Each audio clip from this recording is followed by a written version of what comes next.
So this is the scanogram with ureteric catheter inside too,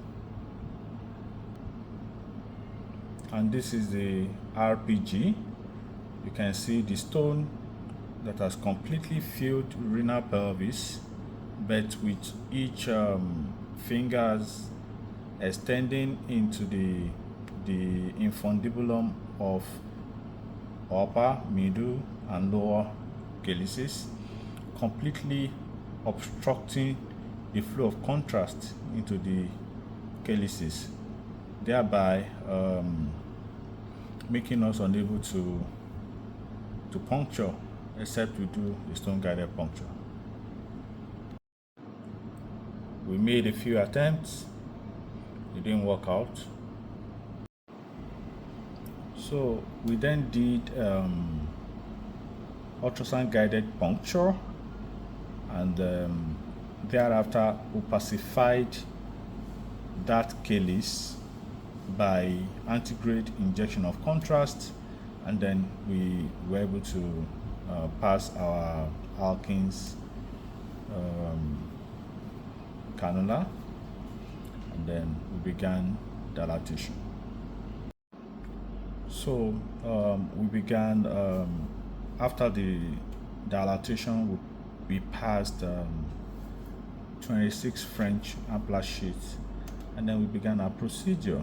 But as you will see here, this is a supracostal puncture, and the angulation was not favorable.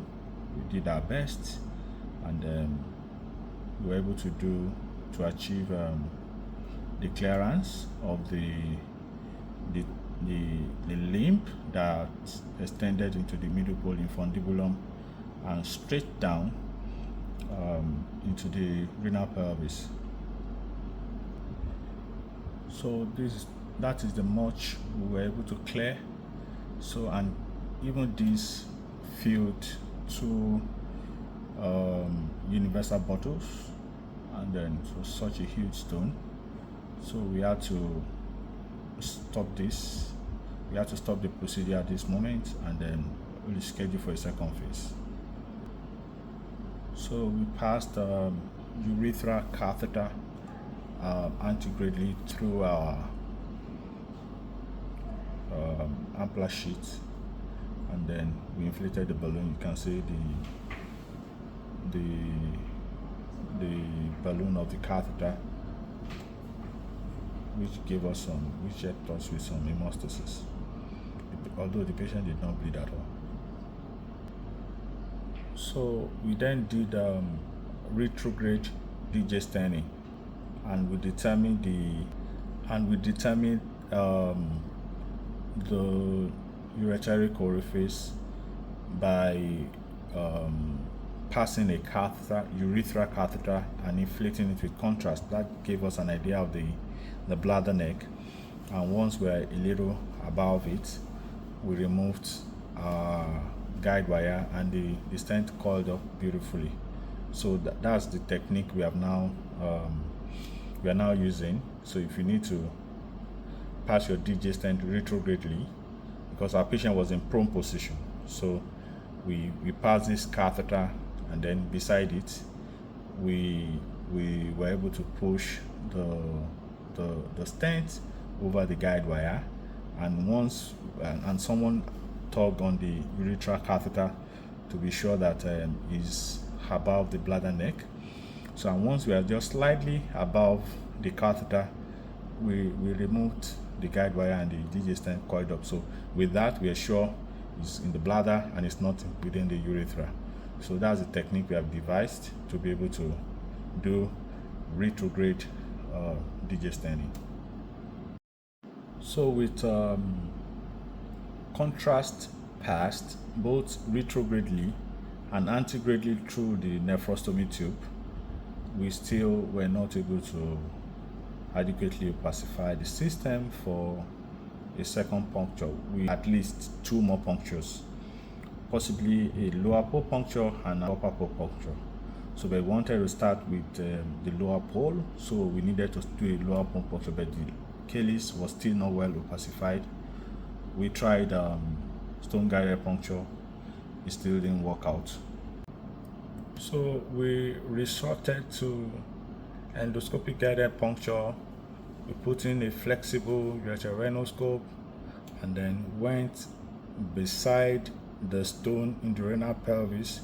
It was very difficult because there was hardly a space in between the stone and the renal pelvic wall, but we were able to insinuate our scope and then got to the part of the stone that blocked the lower pole infundibulum, insinuated between the infundibulum and the stone again, and we're able to peep into the lower pole calyx and injected contrast, and then combination of contrast, combination of endoscopic guidance, we were able to get in.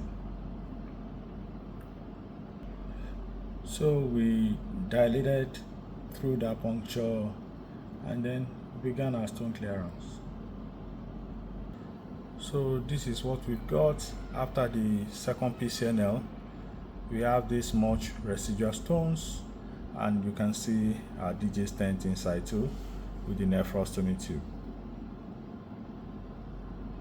So the third phase of the procedure was endoscopic combined intrarenal surgery. You can see the flexible coming retrogradely and the nephroscope coming antegradely. So we're able to clear the stone, the residual stone, doing combined endoscopic combined intrarenal surgery. So we patiently cleared the stone using endoscopic combined intrarenal surgery. So we've cleared the renal pelvis, the lower pole, and then the middle pole at this stage. So this demonstrates passing the touch technique. Okay, nephroscope, the flexible retinoscope, and the nephroscope working in tandem to ensure decent clearance.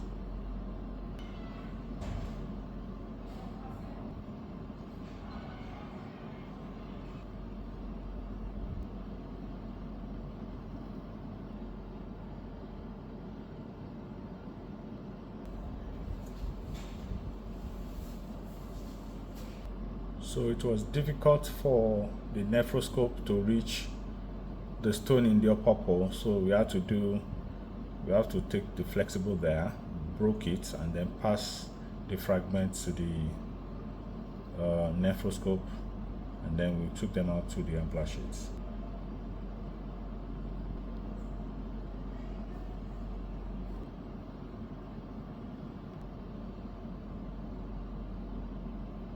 So you can see the flexible and the nephroscope working together to clear any residual fragments. So you can see